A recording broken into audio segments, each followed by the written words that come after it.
जरूरी है कि एमएलए ही रह करके राजनीति किया जाएगा? बिहार के सियासत में अगर हेना साहब का कद बढ़ता है तो इस बात को मान लीजिए कि बिहार के सियासत में अजय चौहान का भी कद बढ़ेगा। लेकिन करते भी हैं और लड़ेंगे भी। अभी तो 2024 के हेना साहब के लिए तैयारी से हम लोग लगे हुए हैं। हमारी नेत्री जब जाएंगी यहां से जीत के लोकसभा, हमारा ताकत बढ़ेगा, हमारी आवाज बनेगी। जाना है और जरूरी नहीं है कि समाज की सेवा करेंगे तो एमएलए एमपी रह के ही करेंगे, मुखिया का ही पद बचा रहेगा, फिर लड़ेंगे। साहब के लिए काम कर रहे हैं लोग, और हेना साहब जहां जाएंगी, जहां रहेंगी, इंडिपेंडेंट हो, राष्ट्रीय जनता दल हो, जहां उनको उनकी स्वतंत्रता है, वो हमारी थाना प्रभारी के किसी कोना के किसी पंचायत में जाइए, अजय चौहान का नाम लीजिएगा तो वहां के हमारे भाई जरूर कहेंगे कि मेरा अच्छा अध्यक्ष है, संघर्ष करता है, लड़ता है, चुनाव, और 7 साल बाद मजबूती के साथ कहना चाहते हैं, चुनाव जब लड़े थे उसके 7 साल बाद विनोद जायसवाल जी 7 साल के बाद। नमस्कार, मैं मोहम्मद इकबाल और आप देख रहे हैं बोलता सोनी जैन टुडे खबर सिवान। आपको बता दें कि इस वक्त हमारे साथ विशेष चर्चा करने के लिए जुड़ चुके हैं सिवान जिले के मुखिया संघ के अध्यक्ष अजय भास्कर चौहान जी, जो कि हमेशा किसी भी तर्क पे बेबाकी से अपना जवाब रखते हैं और हमेशा किसी भी मुद्दा पे अगर इनसे बात करना हो तो हमेशा ही अपना एक अलग ही तर्क रखते हैं। इनसे हम बात करेंगे और 2024 लोकसभा चुनाव को लेकर जिस तरीके से सिवान में या बिहार में कह लें एक अलग तरीके का माहौल बना हुआ है, उसी विषय पे हम इनसे चर्चा करेंगे। स्वागत है आपका सर हमारे चैनल पर। चलिए, आपको और आपके तमाम चाहने वाले सभी साथियों को मेरे तरफ से प्रणाम सलाम, सबको अभिनंदन, सबका बहुत बहुत आभार। अजय जी, एक सवाल रहेगा कि हमेशा देखा जाता है कि कभी भी अगर सिवान में अगर राजनीति की बात करें, खासकर आपसे कोई भी मीडिया अगर चर्चा करने के लिए आता है तो हमेशा आप हेना साहब का तर्क लेते हैं। सर, आखिर क्या वजह है? हेना साहब में ऐसी क्या खासियत है और बाकी के नेता जो सिवान के, उनमें क्या बात रहती है कि हमेशा आप हेना साहब के पक्ष लेते हैं? नहीं, उसमें कोई विशेष वजह नहीं है। साहब जिस सिद्धांत और जिस वसूल पे थे, जिस प्रकार से जिस व्यक्ति के लिए अगर वो जुबान दे देते थे तो उनका जुबान देना और ये कह लीजिए कि एक लकीर बहुत बड़ा खींचना जैसा होता था, बहुत बड़ा कद था। तो हम लोगों ने देखा जब से लगभग 2009 के बाद से हेना साहब के लिए जब हम लोग काम करना शुरू किए, बहुत एक्टिव मोड में हो रह करके राजनीतिक पारी की जब हम लोगों की शुरुआत हुई, तो जब से हेना साहब से हम लोग जुड़े, साहब के सिद्धांत, साहब के वसूल, साहब की बातों को लेकर के, और उस समय से अनवरत अभी तक हम लोग उनके साथ काम करते रहे। और ऐसा एक ट्रस्ट है, आस्था है, एक विश्वास है कि आदमी अगर उनके लिए एक कदम चलता है तो यह लगता है कि वो सार्थक होगा, वो बेहतरीन होगा, समाज के हित में होगा। इन्हीं सब चीज़ों को ध्यान में रखते हुए हेना साहब के लिए हम लोगों ने काम किया और आज भी वही काम कर रहे हैं। बाकी कोई बहुत विशेष कुछ नहीं है, बस काम करने का ही एक मकसद है। अच्छा, कई सालों से आप जुड़े हुए हैं हेना साहब से और ये भी देखा जाता है कि हमेशा उनके काम को लेकर आप हमेशा आगे रहते हैं, लेकिन एक सवाल ये भी आता है कि आपकी जो राजनीतिक है, आप आगे चल के क्या करना चाहिए, आपका विजन क्या है? ये जानना चाहता हूं। 20 साल का सफर हो गया मालिकों के बीच में पंचायत सेवक के रूप में। पंचायत के सेवक के रूप में जो जिम्मेवारी मिली है, अब ये जरूर है कि उतना बड़ा शोहरत नहीं है, ये जरूर है कि उतना बड़ा स्ट्रेटर्जी नहीं है, ये जरूर है कि उतना बड़ा रुतबा नहीं है, लेकिन अपने आप में बहुत बड़ा गरिमामय पद है। पंचायत के मुखिया होने का जो सौभाग्य हमें प्राप्त है, पंचायत प्रतिनिधि के रूप में जो 20 साल से सेवा करने का मौका मिला है, अब तो सेवा का जो एक काल होता है वो तो लगभग समाप्त के दौर पे है। उम्र भी 47 के आसपास, और अभी 4 साल का सफर पंचायत के मुखिया के रूप में बचा ही हुआ है, तो लगभग 50 तो पार ही कर जाएंगे। 50 पार के बाद बहुत आकांक्षा दिल में नहीं है, ऐसा नहीं है। ये आपका बड़ा जेन्युइन सवाल है कि लोग, हमारे साथी कहते भी लोग हैं, कुछ ऐसे हमारे चाहने वाले साथी हैं, चाहे मोहब्बत से चाहते हो चाहे गाली के नजर से चाहते हो। वैसे बहुत कुछ साथी है जो कहते हैं कि देख नहीं रहे हो कि केवल अजय चौहानवा अपना रोटी सेकने में लगा हुआ है, अपना जमीन तलाश रहा है। तो सामने वाला मालिक कहने के लिए स्वतंत्र, लोकतंत्र में यह खूबसूरती है कि सब लोगों की आजादी है और सब लोग अपनी बात निडरता और निर्भीकता से समाज के बीच में रखता है। तो हमारे वैसे कुछ मालिक कहते हैं तो उनकी सोच है। तो 51 साल के बाद बहुत आकांक्षा नहीं है कि एमएलए बन जाना है, एमपी बन जाना है। और जरूरी नहीं है कि समाज की सेवा करेंगे तो एमएलए एमपी रह के ही करेंगे। मुखिया का ही पद बचा रहेगा, फिर लड़ेंगे, क्या दिक्कत है? ऐसा लगेगा मालिकों को कि नहीं हमारे मुखिया के रूप में और 5 साल का सेवा तो देंगे। जनता का काम करना, जनता के दिल में रहना है। और सेवक रहने, मुखिया के साथ ही समझिए कितना बड़ा सम्मान है मेरे जैसे साधारण से व्यक्ति के लिए। 283 पंचायत के जिला के अध्यक्ष हैं।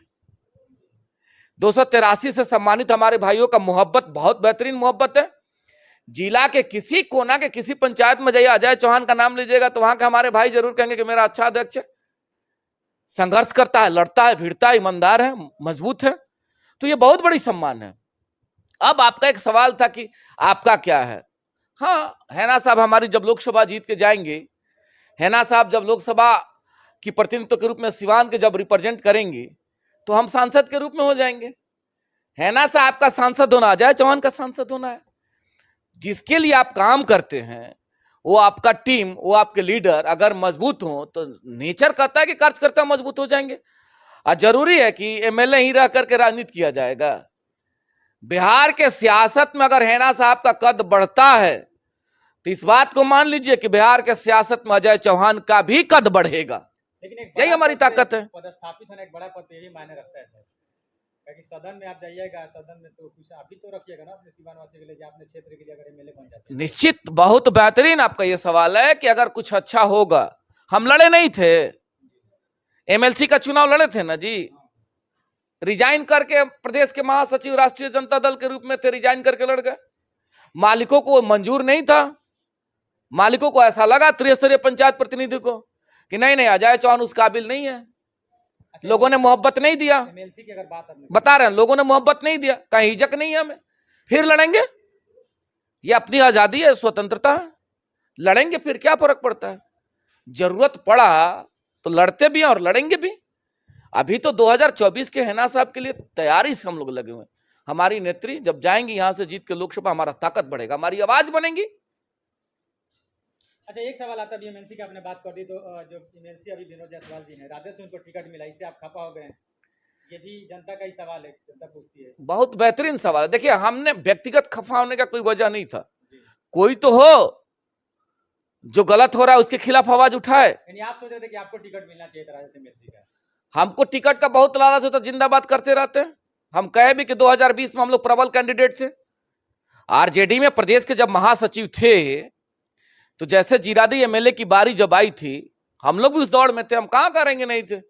हम यहां से पटना गए थे, हैना साहब के पास भी गए थे कि जीरादी से टिकट मैडम हम भी उस दौर में कार्यकर्ता, हमें मिलना चाहिए। हम पटना गए, तेजस्वी यादव जी से मिले थे। तेजस्वी यादव जी कहे भी थे कि आप लोग जाइए, क्षेत्र में काम करिए। हमारी नेत्री हैना साहब भी कहते कि क्षेत्र में काम करना अजय जी। लेकिन जैसे महागठबंधन में यह तय हुआ कि यह सीट माले के साथियों को जा रहा है तो कहां हम रिजाइन किए।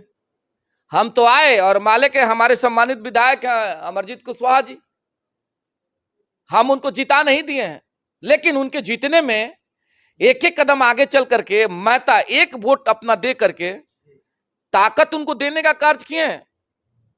केवल वोट से नहीं, शक्ति, संघर्ष, धन और बल लगा करके, बता देते हैं, धन बल लगा करके बड़े आदर के साथ सम्मानित विधायक अमरजीत कुशवाहा जी को हमने मदद किया। हमने कहा और निस्वार्थ, ऐसा नहीं है। सम्मानित विधायक जी से जब कभी आएगा तो देखिएगा, इतना लंबा टाइम पूछिएगा कि कभी आकांक्षा के रूप में नहीं कि हमने आपको विधायक बना तो हमारा ये काम हो जाए, हमको ये कर दीजिए, हमको ठेका दे दीजिए। आप स्वतंत्र हैं। सम्मानित विधायक हमारे विधायक अपने स्तर से काम कर रहे हैं, उनको जो बेहतर दिख रहा है काम कर रहे हैं। हमने उनको ताकत दिया है और इस लालच में नहीं दिया है कि आप कल हम मुखिया का चुनाव लड़ेंगे ताकि मदद करिएगा, हमको ठेका दे दीजिएगा, इस उम्मीद से नहीं। जीरादेई के सम्मानित मालिकों के हक के लिए आप लड़िएगा, उनकी आवाज विधानसभा में बनिएगा, उनके सुख दुख का साथी बनिएगा। इस उम्मीद और आशा के साथ हम लोगों ने उनको ताकत दिया। राजद से खफा होने का कहीं ये भी तो रीजन तो नहीं है ना कि एमएलसी का टिकट आपको नहीं मिला? बता देते हैं। अब 2023 में ही हम लोग चूंकि जीत के जब आए मुखिया के रूप में, तो एमएलसी का टिकट विनोद जायसवाल जी को मिला। नाराज इस बात से नहीं है कि एमएलसी का टिकट उनको मिला तो भाई ये कैसे हो गया। विनोद जायसवाल जी का बैकग्राउंड जरा देख लीजिए, यहीं से लड़े थे ना एमएलसी का चुनाव, और 7 साल बाद मजबूती के साथ कहना चाहते हैं, चुनाव जब लड़े थे उसके 7 साल बाद विनोद जायसवाल जी 7 साल के बाद सिवान के सरजमी पे पैर रखे थे। साहब का इंतकाल हुआ, झांकने नहीं आए, हम सवाल खड़ा किए थे। साहब के 7 साल के किसी सुख दुख में एक शब्द नहीं, एक कोई मीडिया में बयान नहीं, आप एक बार झांकने नहीं आए। और उसी बीच में एमएलसी के चुनाव लड़ने के बीच में लोकसभा में भी उन्होंने हाथ धो लिया था। कहां? देवरिया से, वासपा से चुनाव लड़े थे ना। तो हमने केवल यही सवाल किया ना कि आप मौका परस्त लोग हैं। आरजेडी से लड़े पूर्व एमएलसी, बीच में बीएसपी से लड़े, आप देवरिया से लोकसभा, फिर पैसा का सेटिंग गेटिंग हो गया, फिर आरजेडी से लेके आ गए सिवान से, सुना जाए सिवान से आ गए। और हमने कहा कि यह गलत हुआ। अजय चौहान के पास धन नहीं है, इस बात को स्वीकार है, जरूरी है अजय चौहान को देते। राष्ट्रीय जनता दल में बहुत ऐसे सिवान में साथी हैं जिनके पास करोड़ों करोड़ों की हैसियत और संपत्ति है। अगर पैसा का ही चुनाव था और पैसा से ही टिकट देना था तो अजय चौहान को नहीं देते, किसी और हमारे जायसवाल जी को, सिवान के बेटा को दे देते, आप सिवान के किसी साथी को दे देते। तो आज मीडिया के सामने हम नहीं कहते ना कि बाहर के साथी को अपने टिकट दे दिए, आप चुनाव भी जीत गए। और उन पे नहीं जा रहे, प्रतिद्वंदता होने के नाते हम उन पे जा नहीं रहे। ऐसा नहीं कि उन चीजों को हम लेकर के आ रहे हैं, आप सवाल खड़ा कर दिए तो आ जाते हैं। एक और ध्यान आपका आकृष्ट करवाएंगे, चुनाव से पहले बड़े सम्मान के साथ आदरणीय विनोद जायसवाल साहब घूम घूम के चुनाव क्षेत्र प्रचार में कहते थे सिवान में क्या करेंगे, उद्योग लगाएंगे। उनका नाम भी था शायद उद्योगपति। लोग कहते थे कि विनोद जायसवाल जी बहुत बड़े उद्योगपति हैं। ये चर्चा हो रही थी सिवान में, कहे थे वो कहे थे कि हम जीत के जाएंगे तो सिवान में नौजवानों के लिए उद्योग लगाएंगे। एक उद्योग का नाम बता दीजिए। आप जिनके बदौलत एमएलसी बन के गए, त्रिस्तरीय पंचायत प्रतिनिधियों के बदौलत एमएलसी बन के गए, जरा बता दें आकर के। हमारे साथियों की हत्या हुई है, क्या योगदान किए? विधान परिषद में त्रिस्तरीय पंचायत से संबंधित कितने सवाल किए, जरा बता दीजिए। आप बता तो दीजिए, हम लोग तो जानना चाहते हैं। सिवान के त्रिस्तरीय पंचायत सिपाही हैं आप, जिनके आप सिपाही हैं, और उन्हीं के चुने हुए आदमी पे आप एक ऐसी बात क्वेश्चन खड़ा कर रहे हैं। एक यहाँ पे मेरा सवाल है, एक सवाल मेरा अजय जी, जिस तरीके से आप एमएलसी विनोद जायसवाल जी पे ये आरोप लगा रहे हैं, कहीं ना कहीं उस समय जैसे कि आप हेना साहब के सिपाही कहते थे, साउद्दीन साहब के परिवार का अहम भूमिका रही है एमएलसी विनोद जायसवाल को जिताने में, आपको याद होगा। सवाल क्यों नहीं खड़ा करेंगे? हमको जो मुखिया बनाया है, हम काम अच्छा नहीं करेंगे, हम पे सवाल नहीं खड़ा करेगा? क्यों नहीं करेगा? और बड़े आदर के साथ बिहार विधान परिषद, बिहार विधान सभा में सवाल ही तो खड़ा होता है, पक्ष हो विपक्ष हो। क्या जिनकी सत्ता है उनके सम्मानित विधायक सरकार से सवाल नहीं करते हैं? करते हैं। हम सवाल ही तो कर रहे हैं, कौन सा पाप कर रहे हैं, कौन सा गलत कर रहे हैं? सवाल ही तो कर रहे हैं कि आपके द्वारा कहा गया था, आप काम तो करिए, त्रिस्तरीय पंचायत प्रतिनिधियों के लिए लड़िए, त्रिस्तरीय पंचायत प्रतिनिधियों के विधान परिषद में आवाज बनिए, उनके व्यवस्थाओं को लागू करिए। हम तो यही कह रहे हैं और कहते रहेंगे। हमारा भाई अगर उस जगह पे होगा तो हम उससे सवाल खड़ा करेंगे। और हम मुखिया हैं, हमको लोग मुखिया जिता के इस कुर्सी पर बिठाया है, आपको जानते हैं। आए दिन सुबह शाम कॉलर पकड़ के लोग हमसे सवाल करता है, कॉलर पकड़ के हमसे हम काम कराना चाहते, हम लोग करते भी हैं। तो ये कहना कि आप उन्हीं के सपोर्टर हैं और उनके आशीर्वाद से अगर विनोद जायसवाल साहब जीत के आए हैं तो हम तो कुछ गलत नहीं कर रहे हैं, हम तो सवाल खड़ा कर रहे हैं। अच्छा अजय, चलिए एक सवाल रहेगा कि कहीं ना कहीं अगर राजद चाहता है घर वापसी करने के लिए, अगर आप भी राजद में जाना चाहते हैं, अगर किसी विधानसभा का या किसी एमएलसी वगैरह किसी भी क्षेत्र से चुनाव लड़ना चाहते हैं, तो क्या आपकी घर वापसी होगी? बहुत भविष्य की बात करना बेहतर नहीं होगा। अभी हम लोग के सामने बड़े आदर के साथ हमारी नेत्री हेना साहब लोकसभा के प्रत्याशी के रूप में हम लोगों के विश्वास के अनुरूप प्रत्याशी हैं और उनके व्यवस्थाओं पे हम लोग काम कर रहे हैं।